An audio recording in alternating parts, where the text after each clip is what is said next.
Hello. What's going on, rock star? How you doing? Doing very well. It's been a long time, mister.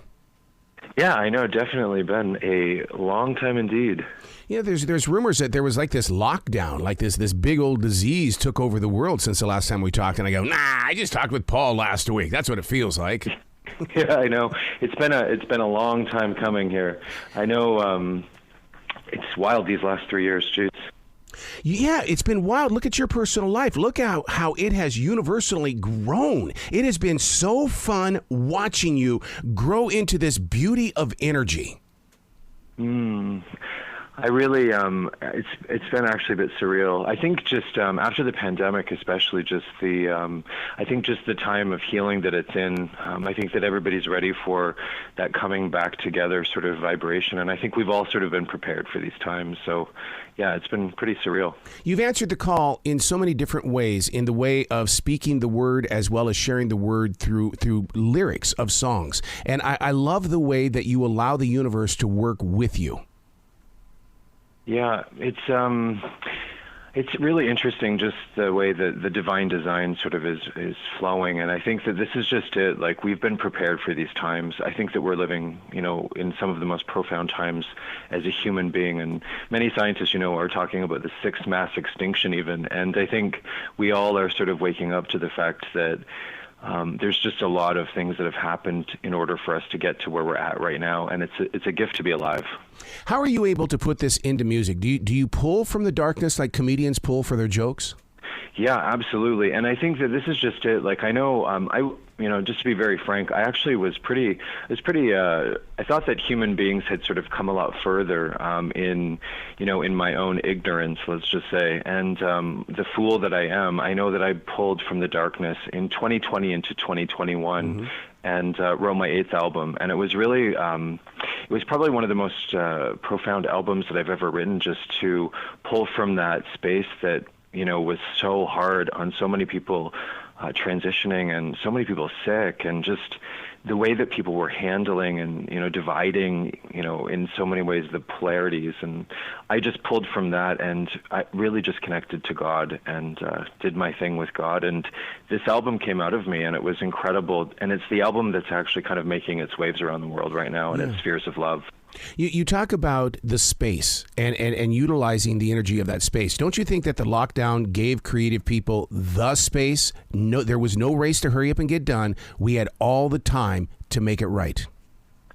Yeah, and it's really interesting because it was sort of like this massive pause I think it was almost like a reset. It's a reset of so many things. It was a reset of, I think, where we've been, what we have learned from where we've been, kind of to where we're at, and kind of really reflecting and contemplating where we're going, individually and collectively. And I think that this is the thing, we learned a lot through the pandemic, and I think we're going to be learning about what happened in that pause for probably, for at least a couple decades. Yeah. I spent some time with Kirsten Grind, who is pretty big when it comes to the knowledge of the banking system that seems to be plaguing the world again. And I asked her the question, Is it possible that we are the second greatest generation of all time? Because, Paul, without artists like yourself, we can find no peace. People, they look at religion and they run. They look at universal speaking and they run. And it's like, quit running and start listening. The artists are bringing the peace that they feel. Yeah, and I think that this is just it. Like, art is having a renaissance right now in a way that it's not had in a very long time. And I think that, for me, I've always kind of said, the fame thing it seems to dwindle more as time goes on, because I think what's happening is, as consciousness rises, as awareness becomes more, focused on, the quality of what people are creating as creators, I think what's happening is the appetite is changing. And I think people are really ready for a different kind of art, a different kind of a different kind of reflection to happen. And I think that's kind of what's going on right now, is that we're, as creators and co-creators, we're actually sort of upping the ante on what we're interested in. And I think that, in these times, as we shift out of the dark sort of ages, if you will, into the light, I think that artists are actually, the ones that are creating peace, love, joy, happiness, and prosperity are actually starting to be recognized for that thing that really is an intimate relationship with another soul in art or through art. To plant your lyrics and that beautiful piano into an album is one thing. To take it to a live audience, what is that like for you? Because I always want to step into the zone of where you are when you're in front of people. Yeah, I have to tell you, I sang, I was just announced today that I'm going to be in Sedona actually singing with Dr. Bruce Lipton, who's very famous for the biology of belief. I don't know if you've ever heard of him, but he's an incredible man, and he talks about so many beautiful things about biology and belief kind of coming together with epigenetics. I don't know if you've ever heard of it, but it's really cool. And I shared the stage with him in Denmark, and it was the first time that sort of people came back together after being so isolated through the pandemic. And I sang to 1,000 people for his event. I was a guest on his stage, and I sang a song all about healing the world. And I got everyone in the audience to sing the refrain, and it was "Come on, heal the world. Come on, heal the world," and to beam love from their heart. And it was so cool seeing people together, singing together, and that unity that can happen when we come together and actually just from our heart just simply love life and love each other and the world. And I think it's probably one of my most favorite moments in the world, and I've never really felt like that as an artist, and I think after COVID it was that much more amplified. There's so many different generations that have lived out and put up this stage for us to be in this place now. But it seems like we have become the people that live in the corner of our eye. We're always looking in the corner of our eye to find out, okay, what's coming up behind me? I need to know what's going on. But it's albums like the one that you've released here that give us the opportunity to look forward, and instead of looking into the corner of our eye. Yeah, and that corner of the eye thing, I mean, it's funny because there's so many, I always say that there's so many people making noise right now. Mm-hmm. I think everybody can be, everyone can use auto-tune or, like all of these AI and technological sort of advancements. Everybody can be a singer. But I think the thing that's sort of interesting in these, I watched Jagged Little Pill, a documentary with Alanis Morissette just last night.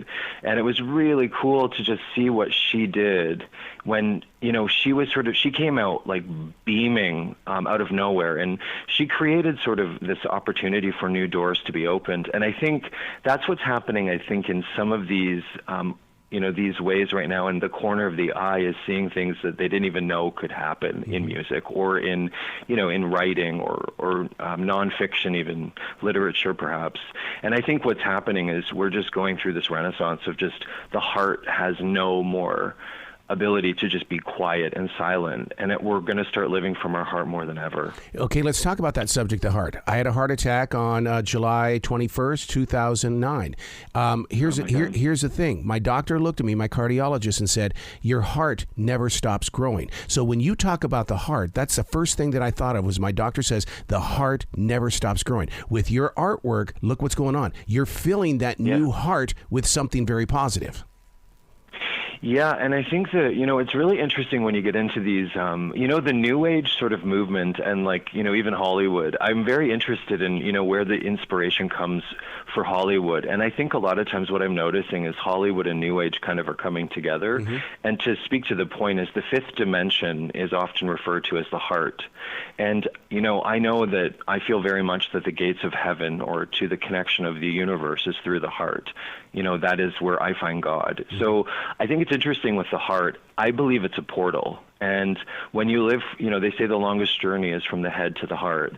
And, it's the heart where we're born as children. And I think, the kingdom of God, so to speak, is from the heart. And I think we're starting to realize more and more that the heart is where all the magic is. And when you live from it, when you become love expanding love ultimately from the heart, what happens is when you have it as your compass and the guide that it is, it brings you to the next thing that's loving and kind, and you do grow. You reach and stretch more, with that love.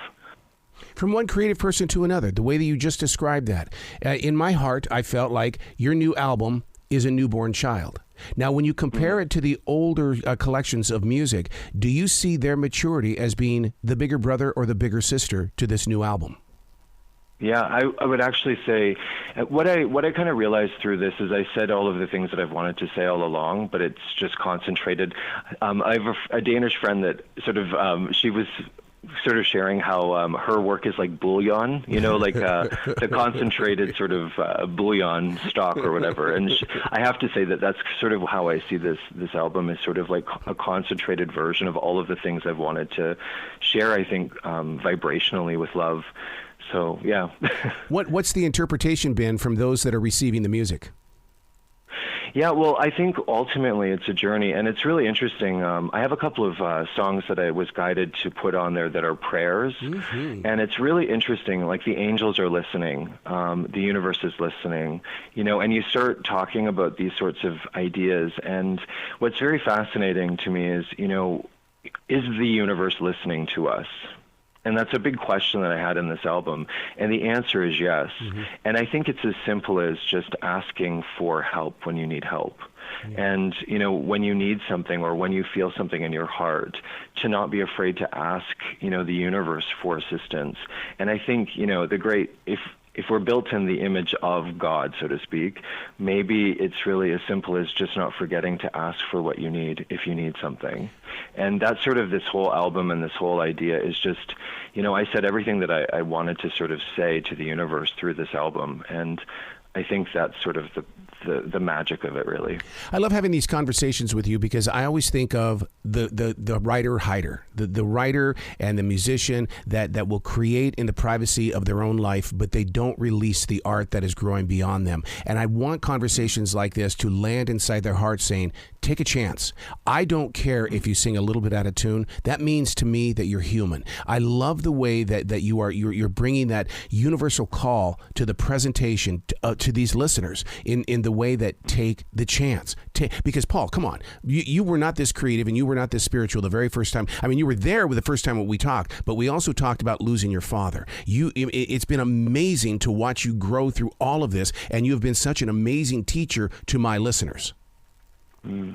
Yeah, I think what's really interesting is I think, it's 12 years later, just to put a timeline on the fact that my dad died 12 years ago, literally to this month. And I spoke at a suicide awareness event actually last weekend, and I was asked to speak, and it was really, really hard because there was a teenager who had just taken their own life in a very small community. And I was asked to speak, and it's the first time I haven't cried. Like, literally speaking publicly at a suicide awareness event that I was asked to volunteer at. And I realized actually this morning in preparing, just reflecting about our talk today, and I was thinking about how far I've come in 12 years. And I think, I think the goal in life is to be your highest self and manifest. And, it's taken me a lot of strengthening and courage to get there, because I used to be a scaredy cat of a lot of things that I'm not really so scared about. And I think that's growing older. Like, that's what getting older is all about. And, it takes time, and courage comes in little teaspoons, and you just have to, teaspoon by teaspoon, you have to fill up your little cup, and the courage eventually gets stronger, So I think that's sort of what's happened, and I'm doing the best work that I've done, I think, right now. Well, you are a very blessed man. Where can listeners go to find out more about you, your present journey? I don't want to say the past, because I think the past is always growing, but everything that you have brought forward for people to put into their heart. Yeah, well, I have 8 albums, and all of my music's available through all major streaming services, so Spotify, Apple Music, etc. But my website is bekindness.com, and it's beekindness.com. And that's the idea of pollinating love like a bumblebee, so like the bee, yeah. Hey, let's don't wait for another pandemic for the next time that we talk. I mean, we both have been so busy. I understand it, but we got to talk more, buddy. Yeah, I'm in anytime, Arrow. I love you with all my heart, and thank you for all you do. I really, really appreciate it. No, thank you for what you do. You're inviting peace into a lot of dark places, and I just love you for it. Yeah, well, thank you so much, and to everyone listening, take amazing care of yourself. Okay. Be brilliant today, sir. Yeah, you as well. Thanks a lot.